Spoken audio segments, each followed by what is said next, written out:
Back to our channel. അപ്പോൾ ഇന്നത്തെ വീഡിയോയിൽ നമ്മൾ ഡിഗ്രി BSc ബോട്ടണിയിൽ വരുന്ന 4th സെമ്മറിലെ കോംപ്ലിമെൻ്ററി പേപ്പറായിട്ടുള്ള ഫിസിക്കൽ ആൻഡ് അപ്ലൈഡ് കെമിസ്ട്രി എന്ന് പറയുന്ന പേപ്പറിൻ്റെ ക്വസ്റ്റ്യൻ പേപ്പറാണ് നോക്കുന്നത്.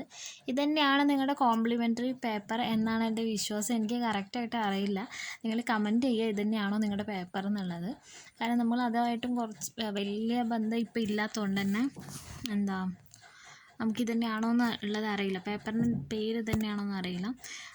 ഇങ്ങനെ ഓരോ കൊല്ലം സിലബസ് മാറുന്നതുകൊണ്ടുള്ളൊരു ബുദ്ധിമുട്ടാണത്. ഇപ്പം 2022 മുതൽ വേറെ ഒരു സിലബസ് ആണെന്ന് തോന്നുന്നു. അപ്പോൾ 2019 ഓൺവേർഡ്സ് ആയിട്ടുള്ള എൻ്റെ ക്വസ്റ്റ്യൻ പേപ്പറാണിത്. 2021 ക്വസ്റ്റ്യൻ പേപ്പറാണ്.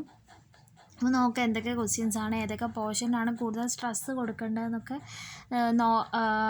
തിരിച്ചറിയാൻ വേണ്ടിയിട്ട് നമുക്ക് ഈ ക്വസ്റ്റ്യൻ പേപ്പർ നോക്കുന്നത് വലിയ ഉപകാരമാകും. ഓക്കെ, അപ്പോൾ ആദ്യത്തെ ക്വസ്റ്റ്യൻ വന്നിട്ടുള്ളത് എന്താണ് ലയോഫിലിക് സോള്, എന്താണ് lyophobic souls.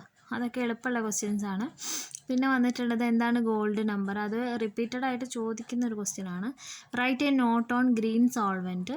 What are the significance of surface to volume ratio. What you mean by elution. Principle of IR spectroscopy. What is bathochromic shift. What is COD, greenhouse effect, octane number, LPG and CNG compare ചെയ്യാൻ.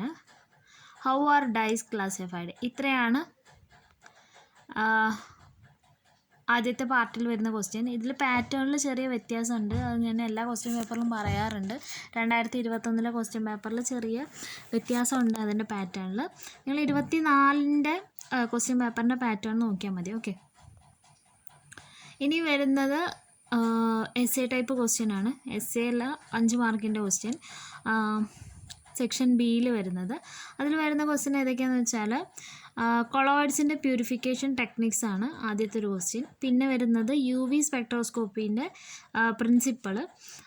Nano materials ഇലക്ട്രോണിക്സിലും റോബോട്ടിക്സിലും use ചെയ്യുന്ന അതിൻ്റെ application, nano മെറ്റീരിയൽസിൻ്റെ ആപ്ലിക്കേഷനാണ് അടുത്തൊരു question വന്നിട്ടുള്ളത്. പിന്നെ എന്താണ് TLC, തിൻ ലെയർ ക്രൊമാറ്റോഗ്രഫി, ബ്രീഫായിട്ട് എക്സ്പ്ലെയിൻ ചെയ്യാനാണ് അടുത്ത ക്വസ്റ്റ്യൻ. പിന്നെ എന്താണ് പൊല്യൂട്ടൻസ്, എങ്ങനെയാണ് അതിനെ ക്ലാസിഫൈ ചെയ്തിരിക്കുന്നത്, അതാണ് അടുത്തൊരു ക്വസ്റ്റ്യൻ. പിന്നെ വരുന്നത് ഡൈസിൻ്റെ ഡിഫറെൻറ്റ് തിയറീസ് ആണ് പിന്നെ വന്നിട്ടുള്ളൊരു ക്വസ്റ്റ്യൻ. പിന്നെ വരുന്നത് ആൻറ്റിപൈററ്റിക്സ്, അനാൽജസിക്, ആൻറ്റിബയോട്ടിക്, ആൻറ്റാസിഡ്സ്, ആൻറ്റിസെപ്റ്റിക്സ്, ഈ കാറ്റഗറിയിലൊക്കെ വരുന്ന ഇതിൻ്റെ എക്സാമ്പിളും അത് എന്താണെന്നുള്ളതുമാണ് ചോദിക്കുന്നത്. ഓക്കെ, മെഡിസിനൽ ഡ്രഗ്സിൻ്റെ ആ ഒരു പോർഷനിൽ വരുന്നതാണത്. ഓക്കെ, പിന്നെ essay ടൈപ്പിൽ വരുന്നത് ഡിഫറെൻറ്റ് സ്പെക്ട്രോസ്കോപ്പിക് ടെക്നിക്കും അതിൻ്റെ structural determination of organic molecule. Organic മോളിക്യൂളിൻ്റെ സ്ട്രക്ചറൽ ഡിറ്റർമിനേഷന് വേണ്ടിയിട്ട് നമ്മൾ യൂസ് ചെയ്യുന്ന സ്പെക്ട്രോസ്കോപ്പിക് ടെക്നിക്സ് ഏതൊക്കെയാണെന്നുള്ളതാണ് essayയിൽ വന്നിട്ടുള്ളത്. പിന്നെ എന്താണ് ബയോഡിഗ്രേഡബിൾ ആയിട്ടുള്ള പോളിമേഴ്സ്, അതിൻ്റെ ആപ്ലിക്കേഷൻ, അതാണ് മറ്റൊരു essay വന്നിട്ടുള്ളത്. ഇതാണ് 2021 ക്വസ്റ്റ്യൻ പേപ്പർ. വലിയ കുഴപ്പമൊന്നുമില്ല, അത്യാവശ്യം എളുപ്പമുള്ള ഭാഗങ്ങളൊക്കെ തന്നെയാണ് ചോദിച്ചിട്ടുള്ളത്. ഓക്കെ, അപ്പോൾ നിങ്ങളുടെ പേപ്പറിൻ്റെ name physical and applied chemistry ആണോ അല്ലേ എന്നുള്ളത് ജസ്റ്റ് കമൻറ്റ് ചെയ്താൽ നന്നായിരിക്കും. ഓക്കെ, ഇനി വേറെ ഏതെങ്കിലും ആണ് നിങ്ങളുടെ പേപ്പർ എന്നുണ്ടെങ്കിൽ ജസ്റ്റ് കമൻറ്റ് ചെയ്യുക. ഓക്കെ,